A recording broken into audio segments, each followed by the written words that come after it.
Hello guys, welcome to my YouTube channel. So आज हम IPv6 addressing modes के बारे में डिस्कस करेंगे।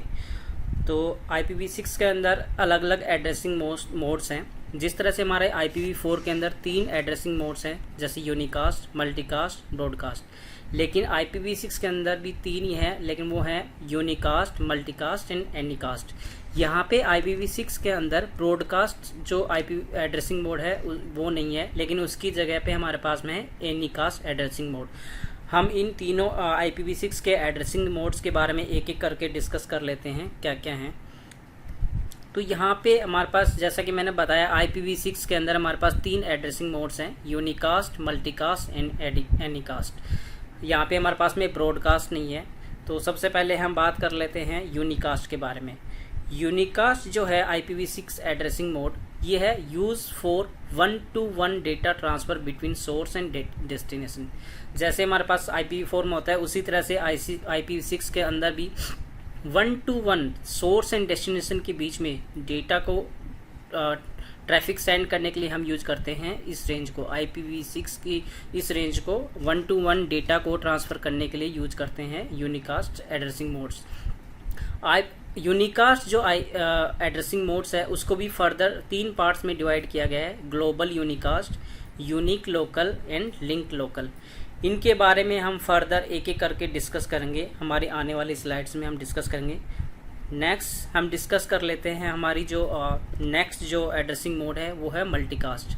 Multicast is use for 1-to-many data transfer between source and multiple destination. जैसे हमारा यहाँ पे एक सोर्स है और यहाँ पे मल्टीपल अगर डेस्टिनेशन है, तो इस तरह के कम्युनिकेशन के लिए हम क्या करते हैं, मल्टीकास्ट एड्रेसिंग मोड यूज करते हैं। जो हमारा IPv6 में जो मल्टीकास्ट एड्रेसिंग मोड्स की जो रेंज स्टार्ट होती है, वो हमारे FF00 से FF से स्टार्ट होती है, ये कह सकते हैं।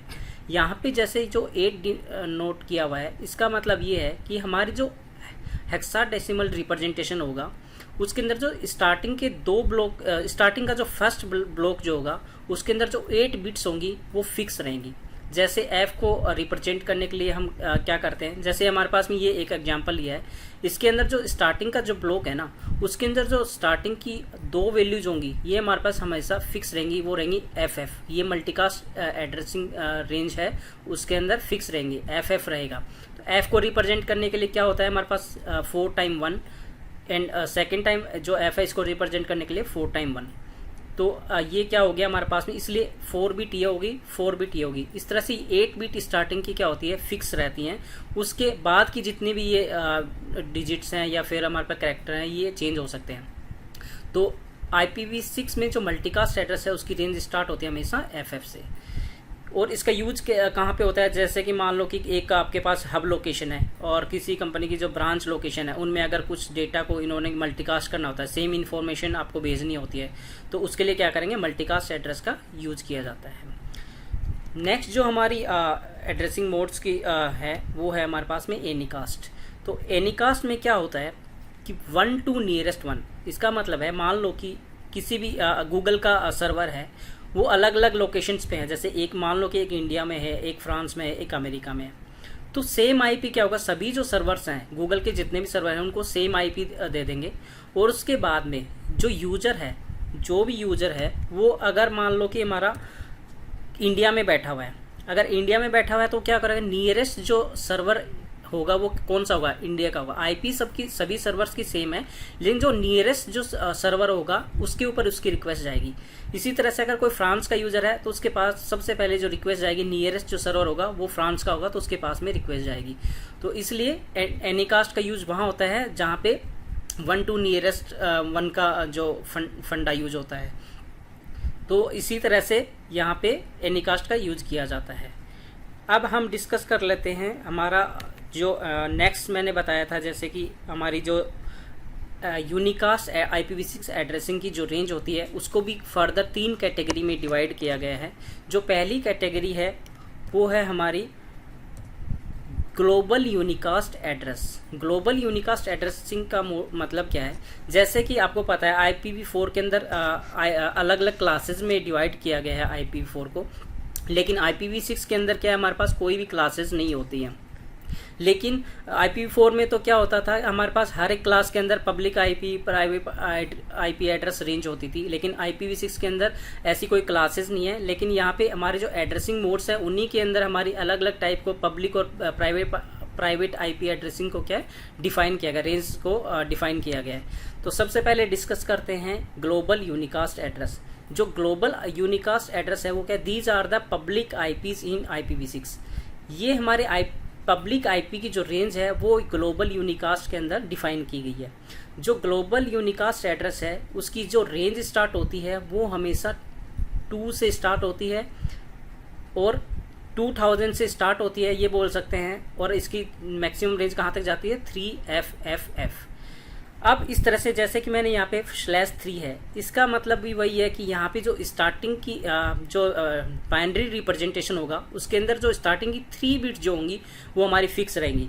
जैसे कि यहाँ पे 2 है, मैंने बताया कि जो रेंज स्टार्ट होती है वो 2 से स्टार्ट होती है। तो 2 को रिप्रेजेंट करने के लिए हमने क्या किया, जैसे 4 डिजिट में अगर बाइनरी रिप्रेजेंटेशन में किसी भी हेक्साडेसिमल को लिखते हैं तो क्या होगा, 2 को रिप्रेजेंट करने के लिए क्या होगा 0100, ये हमारा हो गया 2। तो इसकी स्टार्टिंग की जो 3 बिट है मैंने बताया फिक्स रह सकती हैं, लेकिन जो 4th बिट है वो क्या हो सकती है, वो हमारी चेंज हो सकती है। अगर हमारी 4th बिट मान लो कि 0 से 1 हो जाती है तो हमारा कितना नंबर हो जाएगा, ये हो जाएगा हमारा 3।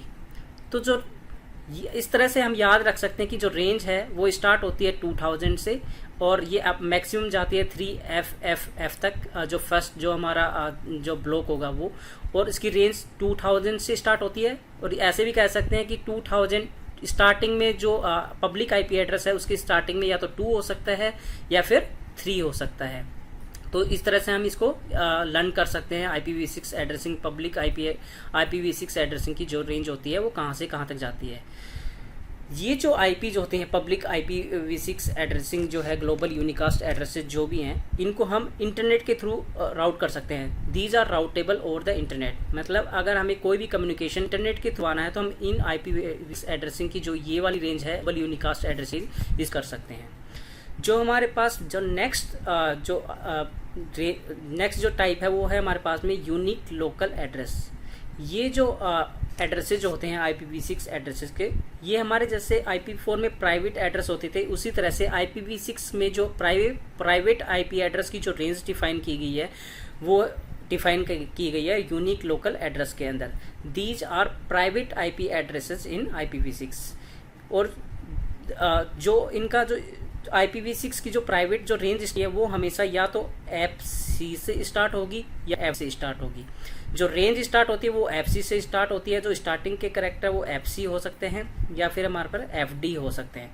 इसी तरह से जैसे मैंने नोट किया है /7, इसका मतलब भी वही है कि जो बाइनरी रिप्रेजेंटेशन होगा हेक्साडेसिमल IPv6 का, उसमें स्टार्टिंग की जो 7 बिट होंगी वो क्या हो सकती हैं, वो होंगी फिक्स होंगी। उसके अलावा जो एक जो बिट बचती है वो हमारी वेरिएबल हो सकती है या तो 0 या 1। तो उसके अकॉर्डिंग ये जो 4 बिट है इनके अकॉर्डिंग तो हमारा हो गया कि ये हो गया F और ये जो है ये हो गया हमारा 8 4 12 है, तो ये हमारा हो गया C। इसी तरह से यहाँ पे हो गया हमारे पर F एंड ये हो गया हमारा D। तो इस तरह से हम कह सकते हैं कि जो हमारे unique local private IP address की जो रेंज स्टार्ट होती है उसके स्टार्टिंग में या तो FC मिलेगा या फिर FD मिलेगा। These are not routable over the internet but routable within the LAN और प्राइवेट नेटवर्क। ये सेम हमारे पास जैसे IPv4 के अंदर प्राइवेट IP एड्रेस की रेंज होती है उसी तरह से है। ये इंटरनेट के थ्रू हम इन IP एड्रेस के थ्रू हम इंटरनेट के थ्रू हम कम्युनिकेशन नहीं करवा सकते, लेकिन जो प्राइवेट जो नेटवर्क है किसी कंपनी का, प्राइवेट जो क्लाउड है उसमें यूज़ कर सकते हैं या फिर LAN के अंदर यूज कर सकते हैं इन IP एड्रेसिंग की रेंज को। तो ये हमारा था public IP address, global unicast address and private IP address or unique local address. जो हमारी नेक्स्ट रेंज है वो हमारी है लिंक यूनिकास्ट एड्रेस। जो लिंक यूनिकास्ट एड्रेस हैं these are also private IP address in IPv6। लेकिन ये जो लिंक लोकल एड्रेसेज हैं, अगर हम किसी भी इंटरफेस के ऊपर अगर हम IPv6 एड्रेस को कॉन्फ़िगर करते हैं, इनेबल करते हैं, तो उसके ऊपर ऑटोमेटिकली ये जो लिंक यूनिकास्ट एड्रेस है ऑटोमेटिकली क्या हो जाता है, कॉन्फ़िगर हो जाता है, इनेबल हो जाता है। मतलब जितने भी IPv6 इनेबल्ड इंटरफेस होंगे उसके ऊपर आपको लिंक यूनिकास्ट एड्रेस हमेशा मिलेगा। मैं आपको हम जो नेक्स्ट मेरे लेक्चर होंगे उसके अंदर जो लैब यूज करेंगे उसमें आपको दिखाऊंगा कि किस तरह से हमारे पास लिंक यूनिक एड्रेस दिखता है और कैसे ये हमारे पास में कैसे इसकी कैलकुलेशन होती है। These IP address are auto generated by system using MAC address. जो हमारा इंटरफेस का जो मैक एड्रेस होता है उसको यूज करके ये जो भी सिस्टम होगा वो ऑटोमेटिकली इस IP को क्या होगा कैलकुलेट करेगा। इसकी जो कैलकुलेशन की प्रोसेस है वो मेरे आने वाले नेक्स्ट वीडियो में मैं बताऊंगा कि हम कैसे कैसे हम इसको कैलकुलेट करते हैं। These are non routable IP address means इन जो जो रेंज है IP एड्रेसिंग की, इसको हम इंटरनेट के थ्रू या वैन के थ्रू इसका कम्युनिकेशन नहीं होता। इन IP एड्रेस को यूज करके हम कम्युनिकेशन नहीं करवा सकते। The range start with FE8 means जो स्टार्टिंग में जो भी वैल्यू होगी IPv6 एंड वो स्टार्टिंग होगी FE से, या तो FE8 से स्टार्ट होगी या फिर किससे होगी FEB से स्टार्ट होगी। कैसे, जैसे मैंने यहाँ पे नोट किया /10 को यूज करके मीन्स जो IPv6 एड्रेस होगा उसकी स्टार्टिंग की जो रिप्रेजेंटेशन होगा बाइनरी में, उसकी स्टार्टिंग की जो 10 बिट्स होंगी जैसे 4, 4 एंड 2, तो इनको यूज करके क्या हो गया F, ये हमारा हो गया E और ये हमारा हो गया कितना, इसको अगर पूरे को काउंट करें तो ये होगा हमारा 8। तो या तो FE8 से स्टार्ट हो सकती है रेंज उसकी, या फिर किससे हो सकती है, जैसे 10 बिट तो इसकी फिक्स हो गई, लेकिन ये जो नेक्स्ट जो 2 बिट्स हैं ये हमारी चेंज हो सकती है। मान लो कि ये हमारा मैक्सिमम कितना हो सकता है 1, तो क्या हो सकता है FE एंड ये टोटल कितना हो गया 13, तो ये कितना हो B। तो जो स्टार्टिंग जो बिट्स जो होंगी, स्टार्टिंग जो वैल्यू होगी IPv6 एड्रेस की, वो क्या हो सकता है FE8 हो सकता है या फिर FEB से स्टार्ट होगा IPv6 address.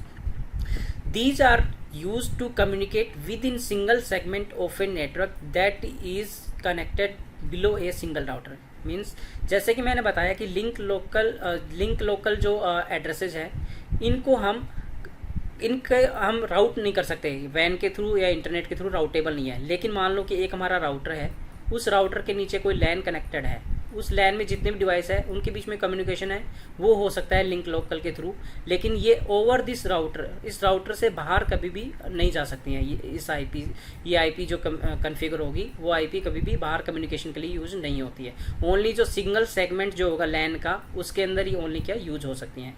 Can not be installed in IPv6 routing table. जैसे कि मैं बताया अगर हमारे राउटेबल नहीं है ये IP एड्रेसेस तो ये हमारे राउटिंग टेबल में भी इंस्टॉल नहीं होगी। तो इस तरह से हमारे जो IPv6 एड्रेसिंग मोड्स हैं उनको डिवाइड किया गया है 3 कैटेगरी में, जैसे कि मैंने बताया यूनिकास्ट, मल्टीकास्ट, एनीकास्ट, और फर्दर जो यूनिकास्ट IP एड्रेसिंग रेंज है उसको भी 3 कैटेगरी में डिवाइड किया गया है, जैसे कि मैंने बताया था आपको अभी, global unicast and unique local and link local. इस तरह से हमारे पास यूनिकास्ट IPv6 एड्रेसिंग की जो है उनको हमने डिवाइड किया गया। तो आने वाली जो मेरी वीडियो है उनमें बताऊंगा कि किस तरह से हम जो लिंक लोकल एड्रेसेस हैं उनको यूजिंग द मैक एड्रेस कैसे कैलकुलेट कर सकते हैं, और इनमें कन्फिगर भी करके देखेंगे डिवाइस के ऊपर कैसे IPv6 को कन्फिगर करते हैं, कैसे हम इनको यूजिंग दिस हम राउटिंग कर सकते हैं। तो आई होप मेरा ये वीडियो आपको पसंद आया होगा। Thanks for watching.